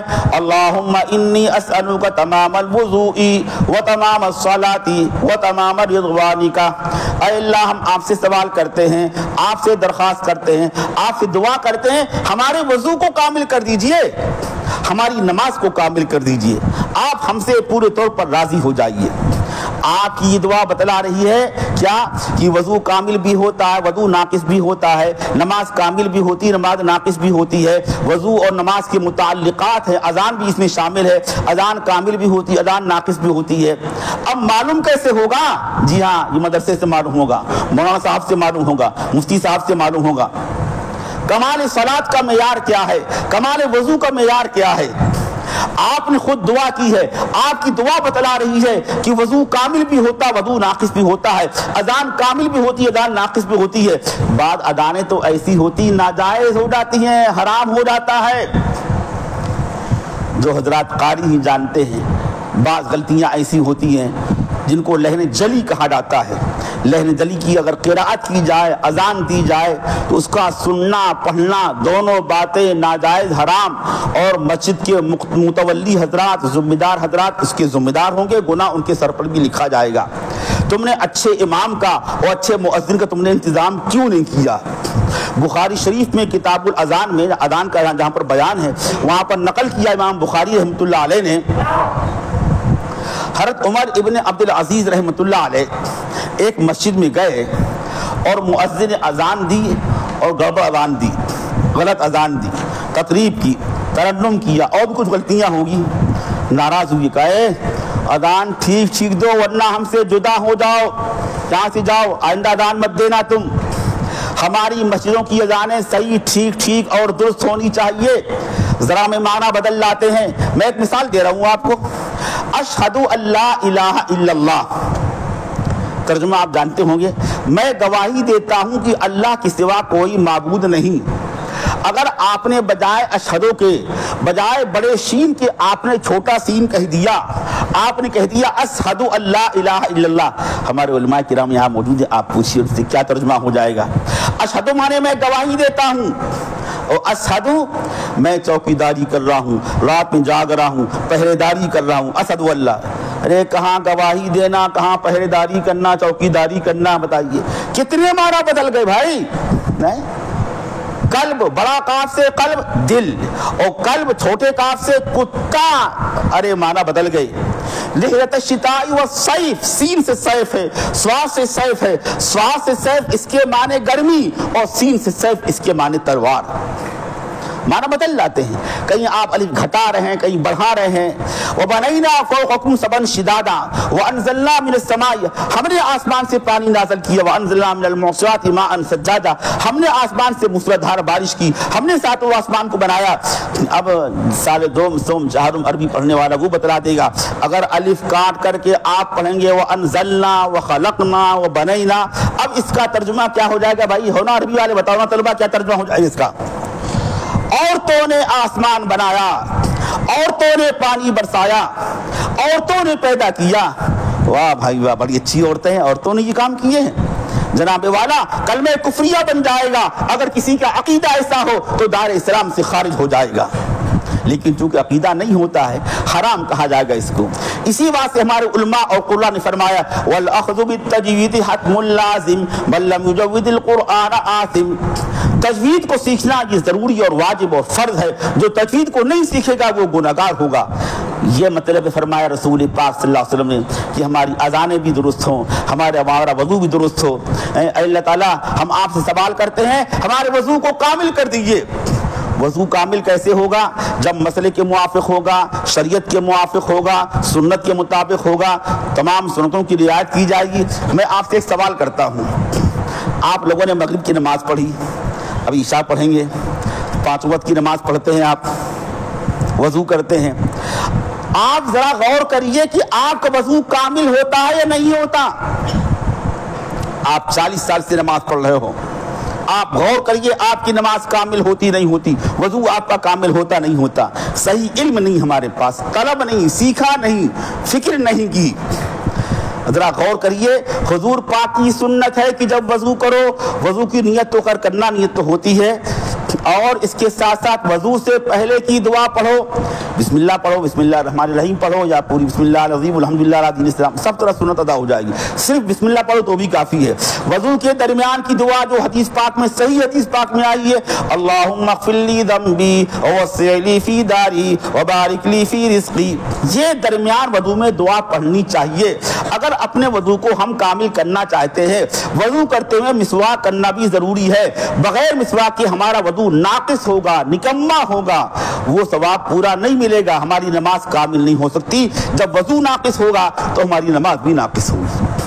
اس لیے میرے بھائیو اور دوستو، آپ 40 سال سے وضو کر رہے ہو، کبھی غور تو کرو آپ کا وضو کامل ہو رہا نہیں ہو رہا۔ آپ خانقاہوں میں جاتے ہو، آپ جماعت میں جاتے ہو، آپ اعتکاف کرتے ہو، آپ حج کرنے عمرہ کرنے جاتے ہو، آپ حرم پاک میں مسجد نبوی نمازیں پڑھتے ہو، لیکن غور تو کرو حضور پاک کے فرمان کے مطابق آپ کی نماز، آپ کا وضو کامل ہو رہا یا کامل نہیں ہو رہا ہے؟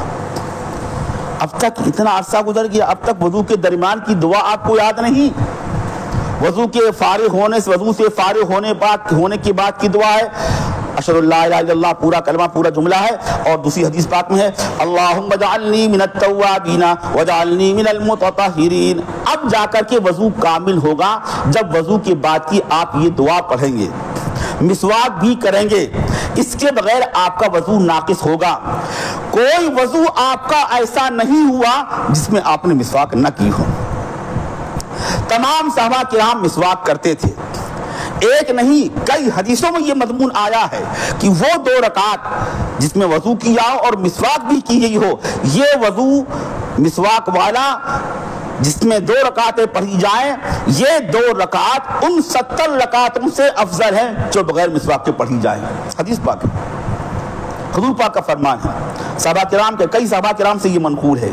اسی میرے بھائیوں، محنت تو آپ پوری کر رہے ہو، دکان چھوڑ کر آتے ہو، سردی گرمی برداشت کرتے ہو، نیند کو قربان کرتے ہو، رمضان کا موقع غیر رمضان کا موقع، حج کرنے عمرہ کرنے جاتے ہو، لیکن افسوس ہم حج بھی کرتے ہیں، عمرہ بھی کرتے ہیں، ہم جماعت میں بھی جاتے ہیں، لیکن ہمارا وضو ناقص ہوتا ہے۔ ہم نے قرآن پاک کو سیکھا نہیں، تجوید سے سیکھا نہیں، اذان کو سیکھا نہیں، اس لیے ہماری نماز بھی ناقص ہوا کرتی ہے، ہمارا وضو بھی ناقص ہوتا ہے، ہماری اذانیں بھی خراب ہوا کرتی ہیں۔ یہ چیز آپ کو حاصل ہوگی، مسجد کے امام صاحب سے، مدرسے کے ذمہ داروں سے، ان سے رابطہ کریں۔ یہ مدرسے خالی لڑکوں کے لیے نہیں ہے، بڑوں کے واسطے بھی ہیں۔ یہ تو قصور ہمارا ہے، بڑوں کا قصور ہے۔ ہم نے اپنے علماء سے، امام صاحب سے کہانی کی ہے، امام صاحب، عالم صاحب، ہم کو بھی وقت دیجئے، ہماری نمازیں سن لیجئے، ہماری اذان سن لیجئے۔ لوگ سمجھتے ہیں کہ اذان خالی وہی دے گا جو مسجد کا مؤذن ہو۔ ارے بھائی، کون سا گھر ایسا ہے جہاں بچے نہ پیدا ہوتے ہوں؟ ہر گھر میں بچے پیدا ہوتے ہیں۔ بچہ پیدا ہو، دائیں کان میں اذان کہو، بائیں کان میں تکبیر کہو۔ امام صاحب کہاں کہاں جائیں گے اور کہاں کہاں جاتے ہیں؟ کچھ نہیں، سنت پر عمل ہی نہیں ہوا کرتا۔ اسپتال میں کتنے بچے پیدا ہوتے ہیں، ہے کوئی اذان دینے والا؟ بہت کم ایسا ہوا کرتا ہے۔ اذان سب کو سیکھنی چاہیے، سب کو سکھلانا چاہیے۔ شریعت اور سنت کے مطابق اذان سیکھیں ہم، تو وضو ہمارا سنت کے مطابق ہو، اور اذان ہماری سنت کے مطابق ہو، نماز ہماری جامع و کامل ہو۔ نماز کامل و جامع کیسی ہوتی ہے؟ جس کے اندر 3 باتیں پائی جائیں۔ بس جلدی بات ختم کر رہا ہوں، سمیٹ رہا ہوں۔ ہماری نماز کیسے کامل ہوگی؟ نماز میں پڑھی جانے والی جتنی چیزیں ہیں سب صحیح اور تجوید کے موافق، تجوید کے مطابق ہونی چاہیے۔ ایسا نہ ہو کہ بچپن میں جو سورہ فاتحہ پڑھی تھی غلط سلط الٹا سیدھا کسی دیہات کے مولوی صاحب نے پڑھا دیا، وہی اب تک ہم کو یاد ہے۔ 40 50 60 سال سے ہم یہ غلط پڑھتے چلے آ رہے ہیں۔ دینی کام بھی کر رہے ہیں، حج عمرہ بھی کر رہے ہیں، جماعت میں جا رہے ہیں، خانقاہ میں جا رہے ہیں، لیکن اتحیات ہماری صحیح نہیں ہے، دعا قنوت ہم کو صحیح یاد نہیں ہے، بچپن میں جیسا غلط سلط یاد کرایا گیا تھا اسی طرح غلط ہم آج بھی پڑھتے ہیں۔ ایک صاحب پڑھتے تھے، بڑھاپا آ گیا تھا، ایاک نعبد و ایاک نستعین کو پڑھتے تھے، یہاں کا نعبد وہاں کا نستعین پڑھتے تھے۔ بچپن میں ہی سکھا دیا گیا، بچپن میں کوئی جاہل مولوی صاحب تھے، سکھا دیا اور بچپن میں یاد کر لیا، بڑھاپے تک وہ یہی پڑھتے رہے، کیا؟ یہاں کا نعبد وہاں کا نستعین۔ کہتے تھے کلا اذا دکتا تو دھکن دھکا، دھکن دھکا ہے، دھکن دھکا ہے جی بات۔ قدر کرو علماء کرام کی، قدر کرو مدرسے والوں کی، قدر کرو علماء کرام کی، قدر کرو ائمہ اعظام کی، مساجد کے امام صاحب کی، سیکھو ان سے، سیکھو، اپنی نماز کو قابل کرو۔ تو کمال صلاۃ کے لیے سب سے پہلی بنیادی شرط یہ ہے کہ نماز پڑھی جانے والی جتنی چیزیں ہیں وہ آپ کو صحیح یاد ہونی چاہیے۔ کبھی کبھی نماز کا مذاکرہ ہونا چاہیے۔ افسوس کہ اب تبلیغ والے بھی تو یہ کام نہیں کرتے۔ الحمدللہ میں پکا تبلیغی ہوں میں، اور تبلیغ کی برکت سے ہمارے والد صاحب نے ہم کو سلیکٹ لگایا، میں عالم بنا، مفتی بنا، تبلیغ کو میں سینے سے لگائے ہوئے ہوں۔ آپ کو معلوم ہونا چاہیے کچھ دن پہلے سعودی حکومت نے، عربی مالک نے تبلیغ جماعت پر پابندی لگا دی۔ الحمدللہ اللہ کی توفیق سے ان کے جتنے اشکالات تھے ان کے سارے اشکالات کے جوابات ہم نے لکھے ہیں۔ تم غلط کہتے ہو، یہ صوفی ہیں، ایسے صوفی ہیں، قبوری ہیں، مشرک ہیں، لا ينہون عن الشرک، یہ توحید ربوبیت کے قائل ہیں، توحید الوہیت کے قائل نہیں۔ ان کی ساری باتوں کے سارے اشکالات کے جوابات ہم نے لکھے ہیں۔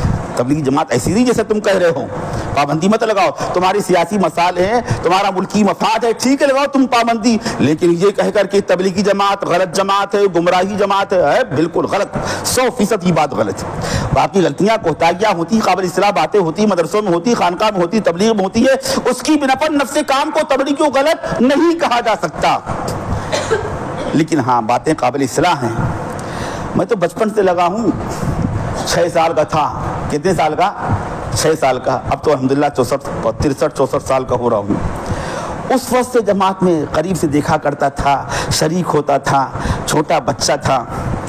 اس وقت ہم نے دیکھا تھا تبلیغ والوں کو 3 باتیں دیکھی تھیں۔ ہمارا تبلیغی حلقہ ہے نا، اس لیے کہہ رہا ہوں، یہ اپنی کمی کا ہم کو احساس ہو۔ ہم نے دیکھا تھا اور دیکھا کرتے تھے، اور برسات تک دیکھا ہم نے، اور اب اس میں کمی آ گئی ہے۔ کیا؟ تمام تبلیغی والوں کے پاس، ہر ایک کے پاس مسواک ضرور ہوا کرتی تھی، بغیر مسواک کے ان کا وضو نہیں ہوتا تھا، بغیر وضو کے بغیر مسواک کے ان کی نماز نہیں ہوتی تھی، بلکہ لمبی لمبی ایک جیب بنا رکھی تھی، اس میں مسواک رکھتے تھے۔ دیکھا اب کوئی نظر نہیں آتی، اب مسواک ہی نہیں، چھوڑ دیا مسواک کو، ارے مسواک کی سنت کو ختم کر دیا۔ دیندار گھرانوں میں آپ جائیے، وہاں کے باتھ روم غسل خانوں کا جائزہ لیجئے، وہاں ایک ڈبہ رکھا ہے، یہ برش رکھے ہیں، چھوٹے بھیا کا ہے، یہ منا کا ہے، یہ پپو کا ہے، یہ گڈو کا ہے، یہ ابا کا ہے، پاپا کا ہے، دادا کا ہے، اور مسواک نہیں ہے۔ کیوں مسواک نہیں بھائی؟ ہم نے مسواک کی سنت کو نظر انداز کر رکھا ہے، برش اس کے قائم مقام نہیں بن سکتا ہے۔ مسواک کی شان آپ نے فرمایا ہے السواک مطہرۃ للفم ومرضاۃ للرب، یہ منہ کے اندر طہارت کی شان پیدا کرتی ہے مسواک، اور طہارت کا مقام نظافت کے مقام سے بہت بڑھ کر ہے۔ نظافت کہتی صرف صفائی کو جو برش سے حاصل ہو جاتی ہے، لیکن طہارت کا جس کا تعلق باطن سے بھی ہے، جس کا تعلق رضا الہی سے بھی ہے، یہ صرف اور صرف مسواک سے حاصل ہوتی ہے۔ دوسرا جملہ فرمایا آپ نے السواک مطہرۃ للفم ومرضاۃ للرب، حق تعالیٰ کو راضی کرنے والا عمل ہے۔ مسواک کرنے سے اللہ تعالیٰ راضی اور خوش ہوتا ہے۔ یہی وجہ ہے کہ جناب محمد رسول اللہ صلی اللہ علیہ وسلم جب دنیا سے رخصت ہونے والے تھے، آپ تشریف لے جانے والے تھے، جسم میں طاقت نہیں تھی، بدن میں طاقت نہیں تھی، مسواک مانگ نہیں سکتے تھے۔ ایک صحابی قریبی رشتہ دار تھے، وہ سامنے سے آئے، ان کے پاس مسواک تھی، حضرت عائشہ رضی اللہ تعالیٰ عنہ پاس میں بیٹھی ہوئی تھی۔ آپ نے مسواک کو دیکھا، ایسی نگاہوں سے آپ دیکھ رہے تھے، حضرت عائشہ رضی اللہ تعالیٰ عنہ نے سمجھ لیا، پوچھا کیا آپ مسواک کریں گے، مسواک فرمائیں گے؟ آپ نے ہلائی گردن، ہاں مسواک کروں گا۔ حضرت عائشہ رضی اللہ تعالیٰ عنہ نے مسواک لی اور اپنے منہ سے نرم کیا، بیوی تھی، اجنبیہ کا جھوٹا تو ناجائز حرام ہے، بیوی تھی، نرم کیا اور حضور پاک کو مسواک پکڑائی، آپ نے مسواک کی۔ اب ذرا غور کریے، آپ کا دنیا سے رخصت ہونے کا وقت قریب ہے، گویا کہ مرض الوفات ہے. آپ ہی کا فرمان ہے السواک مطہرۃ للفم ومرضات للرب. حق تعالیٰ کو راضی کرنے والا عمل ہے. آپ دنیا سے رخصت ہو رہے ہیں اور رخصت ہوتے ہوتے ایسے کام کریں اخیر زمانے میں, اخیر عمر میں, جو اللہ کی رضا کا باعث ہوں. اللہ جن کام سے راضی اور خوش ہوتا اس کام کو کریں. آپ دعا کریے, ارادہ کریے, تمنا کریے اور ابھی سے عادت ڈالیے. اللہ تعالیٰ ہم سب کو بھی آخری وقت میں مسواک کرنے کی یاد دلا دے اور کرنے کی توفیق نصیب فرمائے. کریں گے انشاءاللہ, بھولنا نہیں. جب زمانہ, جب آخر وقت آ جائے, مسواک ضرور کرنا. اللہ کو راضی کرنے والا عمل ہے. رسول پاک صلی اللہ علیہ وسلم نے آخر وقت میں آپ نے مسواک کی ہے, ہم کو بھی مسواک کرنا چاہیے. عادت ڈالو مسواک کرنے کی. اگر آپ اپنے وضو کو کامل کرنا چاہتے ہیں تو مسواک کی عادت ابھی سے ڈالیے. منجن اس کا قائم مقام نہیں ہے, برش اس کے قائم مقام نہیں ہو سکتا. تو اگر اپنے وضو کو اور نماز کو کامل کرنا ہے تو مسواک کا اہتمام کیجئے. کریں گے انشاءاللہ. اللہ تعالیٰ مجھے آپ کو سب کو کی توفیق نصیب فرمائے. جو سنت کو زندہ کرے گا, بعض روایتوں میں آیا ہے 100 شہیدوں کو اس کا ثواب ملے گا. یہ سنت کیسے زندہ ہوگی؟ خود آپ نے مسواک کر لی کہ نہیں, ارے آپ نے مسواک خریدی ہے 20 روپے کی, 10 روپے کی, جتنے کی ملتی ہو. آپ ایک مسواک کیوں خریدتے ہو بھائی؟ اللہ نے پیسہ دیا ہے نا. ارے آپ 10 مسواک خریدیے, آپ 20 مسواک خریدیے, اپنے ساتھیوں کو, دوستوں کو آپ گفٹ ہدیے میں دے دیجئے. آپ مسجد میں لا کر رکھ دیجئے, جس کا جی چاہے لے لے, اعلان کر دیجئے. آپ کے دل میں یہ آپ کا ارادہ ہو, آپ کی نیت یہ ہو کہ اے اللہ ہم تیرے نبی کی سنت کو زندہ کرنے کے لیے, راج کرنے کے لیے ہم یہ کام کر رہے ہیں. آپ کے دل میں یہ ہونا چاہیے اے میرے اللہ آپ اس عمل سے راضی اور خوش ہوتے ہیں, اس لیے ہم نے یہ کام کیا ہے. اے اللہ تو جانتا ہے میرے دل میں کیا بات ہے. تو اللہ آپ سے راضی خوش ہوگا. جی ہاں, سنت کو زندہ کرنے کا آپ کو ثواب ملے گا. سارے لوگ مسواک کریں گے, جب مسواک کریں گے نا, ان سارے لوگوں کی مسواک کرنے کا ثواب آپ کو بھی ملے گا. تو کریں گے نا انشاءاللہ. ایک جگہ مدرسے میں گیا تھا, میں نے بیان کیا اس کو, وہ اس سے متاثر ہوئے. اسی وقت انہوں نے جیب سے 500 روپے نکالے, آج سے 7-10 سال پہلے کی بات ہے, اور 500 روپے کی ڈھیر ساری مسواک خریدی اور سارے طلبہ کو تقسیم کر دی. آج سے ہر لڑکا مسواک کرے گا, لازم قرار دے دیا. تو بھائی کبھی کچھ کرو, پیسے خرچ کرو سنت کو زندہ کرنے کے لیے, لوگوں کا وضو کامل ہو جائے. اپنے گھر میں اپنے بیٹے کو, بھتیجے کو, پوتے کو, سب کو عادت ڈالیے مسواک کرنے کی. آپ لا کر دیں گے, نہیں کرے گا, غصہ نہ ہوئیے, ڈانٹیے نہیں, سختی نہ کیجیے. پھر لا کر دے دیجیے, کھو جائے گی, ضائع ہو جائے گی. پھر لا کر دی, کبھی تو کرے گا, نہیں کرے گا, آپ مر کر جائیں گے تب شروع کر دے گا. ہے انسانی فطرت ہے, سب کے پاس مسواک ہونی چاہیے. تو ایک بات تو یہ کہ وضو کامل ہو. نمازیں پڑھی جانے والی جتنی چیزیں ہیں, اگر نماز کو آپ کامل کرنا چاہتے ہیں, نماز میں تمام پڑھی جانے والی چیزیں صحیح و تجوید کے مطابق ہوں. قرآن پاک آپ کا صحیح ہونا چاہیے. فضائل قرآن میں حضرت شیخ زکریا رحمۃ اللہ نے لکھا ہے, ہر مرد عورت پر اتنا قرآن پاک سیکھنا تجوید کے مطابق جس سے آپ کی نماز درست اور صحیح ہو جائے, ہر شخص کے لیے فرض عین ہے. فرض عین قرآن پاک صحیح ہو, تجوید سے سیکھو, مذاکرہ کرو. میں کہہ رہا تھا کہ اب بچپن میں دیکھا کہ تبلیغی جماعت والے 3 باتیں ان کے اندر پائی جاتی تھی, افسوس اب اتنی اس انداز کی نہیں پائی جاتی. ہر ایک کے پاس مسواک ہوا کرتی تھی, اور اسی طرح ہر ایک کے ہاتھ میں, ہر تبلیغی کے ہاتھ میں, خالی امیر صاحب نہیں, 1-2 آدمی کے پاس نہیں, اکثر لوگوں کے ہاتھ میں, جیب میں مسنون دعاؤں کی کتاب ہوتی تھی. کھانے سے پہلے کی دعا, کھانے کے بعد کی دعا, سونے سے پہلے کی دعا, سونے کے بعد کی دعا, یہ اور دعائیں یاد کرتے تھے, زبانی رٹتے رہتے تھے. افسوس اب یہ بات نہیں رہی. اس کی بے برکتی ہو رہی اور کیا ہو رہی. نہ مسواک کا اہتمام ہے, نہ دعاؤں کا اہتمام ہے. دعائیں نہیں پڑھتے ہیں. دودھ پینے کے بعد کی دعا, سونے سے پہلے کی دعا, سو کر اٹھنے کی دعا نہیں یاد ہے لوگوں کو. چلا بھی لگا لیا, 4 ماہ لگا لیا, اب تک دعا یاد نہیں ہوئی. اب تک تجوید صحیح نہیں ہے, قرآن پاک صحیح نہیں ہے, سیکھا نہیں. ایک یہ کمی آ گئی. اور ایک کمی یہ کہ ہم نے دیکھا کہ عشاء کے بعد بھی, کھانا کھانے کے بعد سب ہمارے تبلیغی ساتھی بھائی بیٹھتے تھے اور مذاکرہ کرتے تھے. کہے گا بھائی سونے کی آداب, سونے کے آداب کیا ہیں, سونے کی سنتیں کیا ہیں, سونے کی رسول پاک صلی اللہ علیہ وسلم کا معمول کیا تھا, سونے سے پہلے آپ کیا کیا کرتے تھے, اس کا مذاکرہ کرتے تھے. پھر اس کے بعد اس پر عمل کرتے تھے, اور پھر دائیں کروڑ پر ہاتھ رکھ کر کے سو جاتے تھے. یہ سب چیزیں ہم نے بچپن میں دیکھی ہیں. اور فجر کی نماز کے بعد مذاکرہ ہوتا تھا، سورتوں کا، اتحیات کا، دعا قنوت کا، نماز کا مذاکرہ ہوتا تھا. یہ 4 کام ہوا کرتے تھے، 3-4 کام. افسوس کہ اب وہ کام جیسے ہونا چاہیے اب وہ کام نہیں ہو رہے ہیں. آپ حضرات سے گزارش کر رہا ہوں، ہمارے بڑے، ہمارے اکابر، تبلیغی اکابر جس کام پر، جس رخ پر اور کام کو جس نہج پر ڈال کر گئے تھے، ہم کو ان کاموں کو کرنا چاہیے. کریں گے انشاءاللہ. کبھی کبھی نماز کا مذاکرہ ہو جائے، دعاؤں کا مذاکرہ ہو جائے. آپ کے گجرات میں ایک بڑے عالم ہیں، موجود ہیں بھی، ڈھابیل کے وہاں پر سنن و آداب میں دیکھی مچھلی کتاب تھی، موٹی سی کتاب ہے، بہت اہم کتاب ہے. ساری باتیں حدیث پاک کی روشنی میں لکھی ہیں. اس میں دعائیں ہیں، اس میں سنتیں ہیں، اس میں آداب ہیں. میں کہتا ہوں کہ ہر گھر میں وہ کتاب ہونی چاہیے. اس کے ترجمے ہوئے ہیں. آپ کو جو زبان آتی ہو اس زبان کو آپ، اس زبان میں آپ اس کتاب کو خریدیے. آپ کو اردو آتی اس کو سیکھیے. گھر میں اس کی تعلیم ہونی چاہیے. بچوں کو یاد کرائیے، بچوں سے سنیے، جو دعائیں سنا دے ان کو انعام دیجیے، حوصلہ افزائی کیجیے.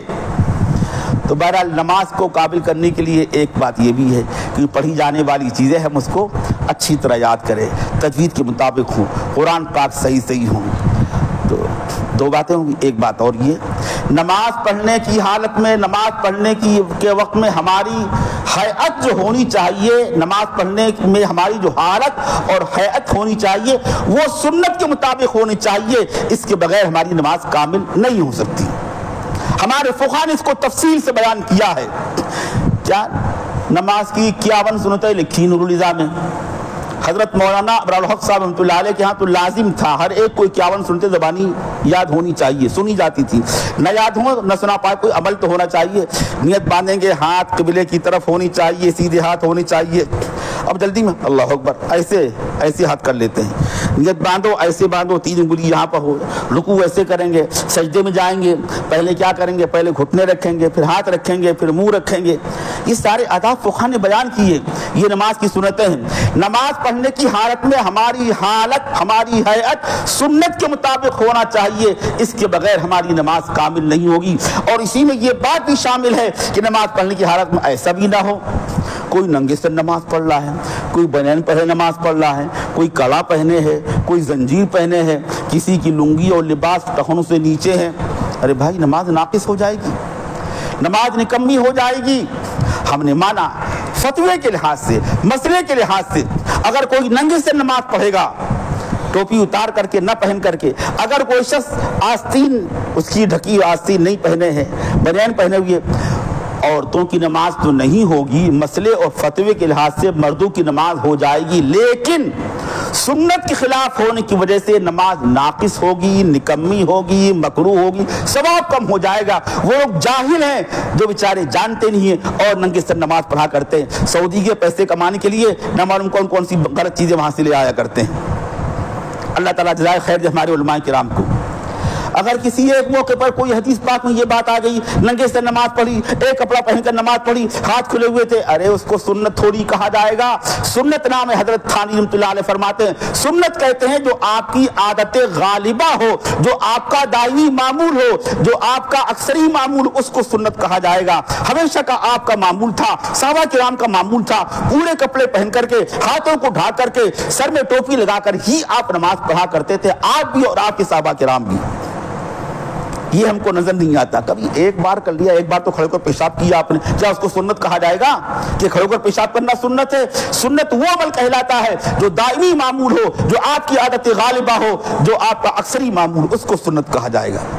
اس لیے میرے بھائیوں اور دوستوں، نماز پڑھنے کی حالت میں ہم ایسی نماز پڑھیں کہ نماز پڑھنے کی حالت میں ہماری حالت، ہماری حیات، ہمارا لباس سب سنت اور شرع کے مطابق ہونا چاہیے. ہمارا لباس، ہماری لنگی ٹخنوں سے نیچے نہیں ہونا چاہیے.